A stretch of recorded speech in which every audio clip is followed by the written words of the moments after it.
All right, we are on. Okay, so there are different kind of switches.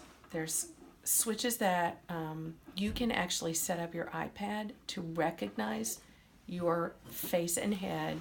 Oh, excuse me. And there's a function inside every iPad and iPhone that lets you, if you move your head, it makes it click like a switch. So if you turn on your device in your AAC app to be switch activated, you can actually use your head as a switch. So that's one option. Another one is what they call a puff and sip switch, and it's like a straw. And so it's like mounted, and so if you want to do one function, you blow in it. If you wanted to do another function, you sip it. So puff or sip, and that's what it's called, a puff sip switch. And so you can actually use this puff sip switch to operate a wheelchair, electric chair, or you can do it to scroll through different things on an app that's connected to the switch. And so that's a great way. They also have a lot of different devices that do similarly, that you can hook up the device to a switch and make it do that. There's also two companies that I use pretty frequently. One is the Prentke company, PRC, and they have a product called Accent. And their Accent is a computer.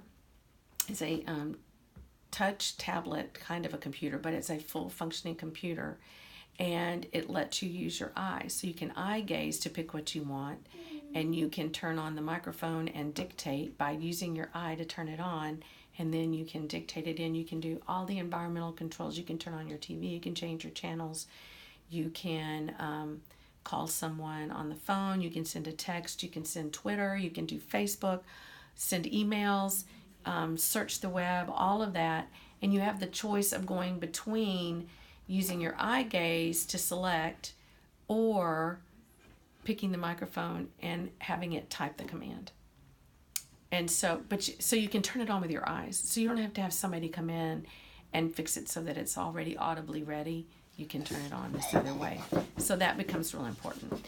There's another company that has a similar product. It's a company called Tobii, Tobii, and they make a similar product. And it just depends on how you want the functions to work and that kind of thing. Now this is Proloquo for text. The thing I like about it is you can save things in here. So you can have quick sentences that are saved in. You can have things about me. You can have your name, your address, your phone number. And when you tap it, it pops up and says, my name is. My name is. And then it would go ahead and say the whole thing. And you can do that again with a switch, or you can set it up so that it's microphone sensitive and it would type.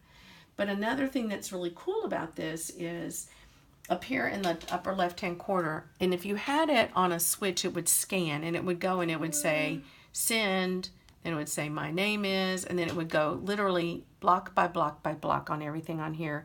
It would read it out, and if it's what you wanted, you would activate your switch and it would choose it. If you do this piece up here, it lets you decide how you want to send something, and it will let you copy and send your text. It will let you, I could send it to April's iPhone. I can do Facebook. I can do email. You can do any of those kinds of functions, and you can just, once it's set up, you would actually send anything that's on this screen you could send. So you can tell it what to say. You can tell it what to say. So you could type new novel things.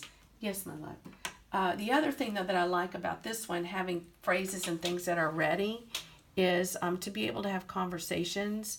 You may want to, and this is going to be important with anything you want to use, you may tire easily and